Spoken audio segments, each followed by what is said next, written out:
Hello, friends. While the Colosseum roared and the Senate buzzed with smoke and schemes, real Roman life happened somewhere else.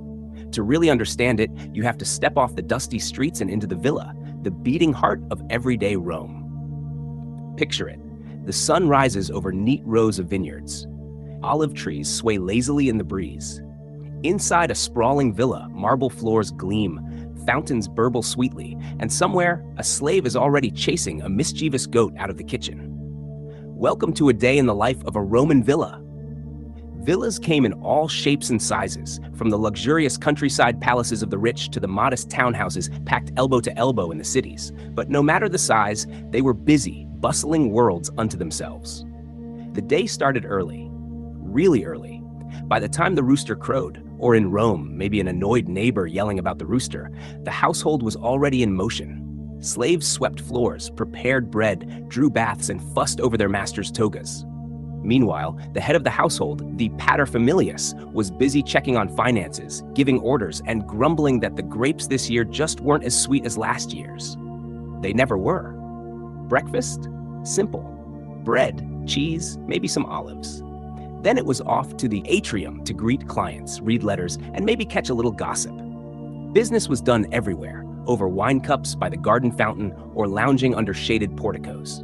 Meanwhile, women of the house, wives, daughters, and sometimes very powerful matrons, ran the internal empire. They supervised spinning, weaving, and household accounts, and plotted the best marriage alliances with a tactical brilliance that would make any Roman general proud. Afternoons were for leisure, if you were lucky. The villa might have its own bathhouse, where hot, warm, and cold pools offered a refreshing break from the Mediterranean sun. There were libraries for reading, scrolls, mind you. Books were still a gleam in the future's eye, gardens for strolling, and elaborate dining rooms for long, lavish lunches. And speaking of food, Roman meals could be a spectacle. Fancy villas threw banquets where guests reclined on couches, nibbling everything from oysters to peacock tongues. Yes, really, while listening to poetry recitals, musicians, or, if things got particularly wild, philosophical debates that turned into full-on arguments. At night, the villa grew quieter. Lamps flickered. Servants closed the heavy wooden shutters.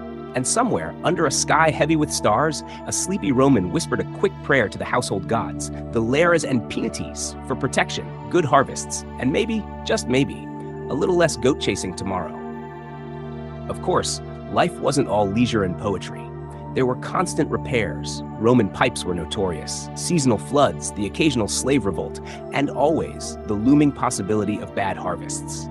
A villa was like a small kingdom, and keeping it running was a full-time job. Still, whether you were a rich senator or a modest merchant, the villa was where the real rhythm of Roman life beat strongest, amid laughter, labor, storytelling, and the endless clinking of amphorae. And what kept these villas supplied and humming along? The bustling, colorful world outside their gates, the Roman markets. A whirlwind of traders shouting prices, silk merchants flashing wares, fishmongers offering slippery deals, and money changers counting coins faster than you could say denarius. So pack your coin pouch and sharpen your bargaining skills, because next time we're diving into the lively, noisy, delicious world of the Roman market, where fortunes could be made or lost before lunchtime.